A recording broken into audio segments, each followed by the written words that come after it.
Hörmətli izləyicilər, mən deyirəm ki, Allahı görmüşəm və görüşmüşəm. Bu söhbəti özüm kimdən eşitsəydim, deyərdim ki, bu dəlixanadan qaçıb. Düz 20 il bunu qarnımda saxladım, bu siri açmadım. Bilirdim ki, gülüş hədəfinə çevriləcəm, məxsəriyə qoyulacam, ona görə bu siri açmadım. 20 ildən sonra dedim ki, niyə də açmayım? Kim nətəri qəbul eləyir, eləsin. Bu heç də balaca sir deyil. Nəysə açası oldum, elə dediyim kimi də alındı. Bu söhbəti qoyaq bir kənara. Uşaqlıqdan çoxlarından, yaxınlarımdan eşitmişdim ki, nətər şeydirsə bunun qəlbinə dəyən kimi, xətrinə dəyən kimi Allahdan cəza alıram. Bu söhbəti çox eşitmişdim. Mənim bilirsiniz ki, həyatda bir düşmanım var, həmkəndçim, saqqallı Alik. Bunun oğlu TikTokda canlı yayıma çıxdı mənim adresimə. İlahi, həyatımda eşitmədiyim ən tərbiyəsiz, əxlaqsız sözləri mənə yağdırdı. Ya Rəbbi, bu hasalədən çıxıb, bu harda tərbiyə alıb. Tez video qoydum.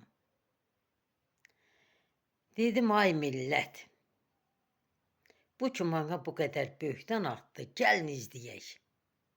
Görək Allah Taala bunun cavabını verəcəkmi? Çoxu da elə yoxlamaq üçün. Allaha and olsun, Qurana and olsun, heç ay tamam olmadı. Həmin bu saqqallı Alikin oğlu Fuadı dələduzluq statyasından həbs elədilər.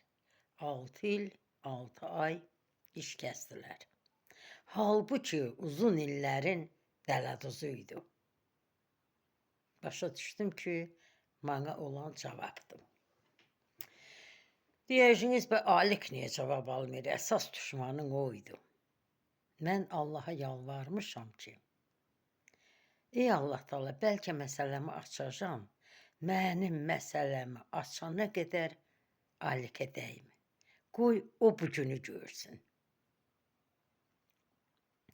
Ona baxmayaraq, yenə Allah Taala ona cəza verir. Cavan, gözəl xanımını Allah əlindən aldı. Böyük oğlunla uzun illərdir küsülüdür. Bircə qızı Firuzə ilə Bakı Xətai məhkəməsində bir-birini qıranda qız məhkəmə bildirişini mənə atdı. Qaldı orada bircə oğlu Fuad, o da həbsxanada. Bundan artıq nə cəza verəcək?